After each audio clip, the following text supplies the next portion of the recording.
ఏమన్నా ఇప్పుడు ఇంతకుముందు సత్యమన్న మాట్లాడుతూ ఇది రిటైల్ అండ్ హోల్సేల్ కరప్షన్ అనేది, నిజానికి ఇది రిటైల్ హోల్సేల్ తో పాటు ఆర్గనైజ్డ్ కరప్షన్. ఇది చాలా పెద్ద ఎత్తున, ముఖ్యంగా తెలంగాణ మాలాంటి వాళ్ళం తెలంగాణ ఉద్యమంలో ఆనాడు పాల్గొని రాష్ట్ర సాధనకు ఆదర్శంగా ఉండాల్సిన రాష్ట్రం వచ్చిన తర్వాత విపరీతమైనటువంటి కరప్షన్.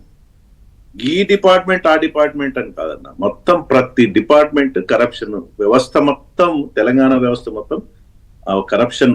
ఎక్కడ చూసినా రాజకీయ నాయకులు, తర్వాత అధికారులు, ప్రజలు కూడా చివరికి ఏమైందంటే డబ్బులు ఇస్తే గానీ పని కాదనేది వాళ్ళు యాక్సెప్టెన్స్ చేసే స్థాయికి ఈ కరప్షన్ వచ్చింది. ఇప్పుడా లేకపోతే తెలంగాణ వచ్చినప్పుడు 2014 నుంచి 14 ఆన్వర్డ్స్, అది ముఖ్యంగా 18th తర్వాత. ముఖ్య భూముల విషయానికి వస్తే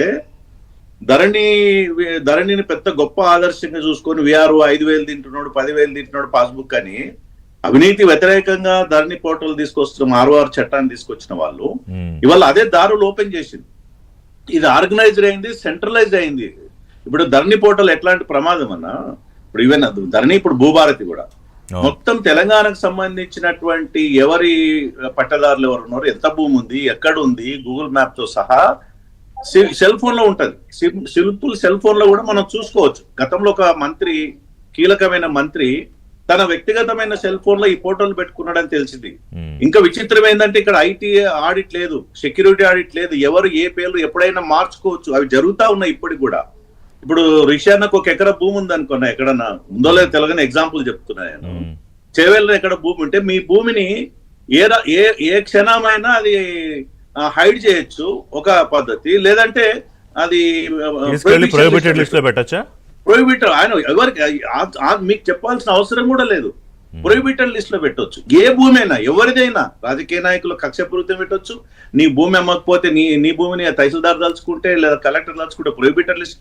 ఇంత అనార్గనైజ్డ్ గా ఒక వ్యవస్థలో దారులు ఓపెన్ చేసేసి వాళ్ళకు వాళ్ళు ప్రొహిబిటర్ పెట్టి డబ్బులు వసూలు చేసే కార్యక్రమం పెద్ద ఎత్తున జరుగుతా ఉంది వాళ్ళ తెలంగాణలో. ఇది చాలా తీవ్రమైన అంశం. ఇప్పుడు నాదర్గుల్ భూముల విషయానికి వస్తేనా, అవి ఏపీఐఎస్ భూములు. గతంలో ఏపీఐఎస్ తీసుకుంది, సుప్రీంకోర్టులో అయితే కేసు పడ్డది, తర్వాత ఏదో ప్రైవేట్ భూములు అన్నారు. ఇప్పుడు ఎట్లా మారినాయి మరి?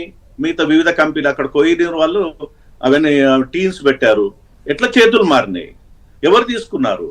ఇప్పుడు రాఘవ కన్స్ట్రక్షన్ అనేది పొంగులేటి గారిది బిజినెస్, వ్యాపారాలు ఉన్నాయని అది ఓకే, వారు వ్యాపార రీత్యా చట్టబద్ధంగా భూములు కొంటే ఎవరు క్వశ్చన్ చేయాల్సిన అవసరం లేదు, ప్రైవేట్ భూములు అయితే.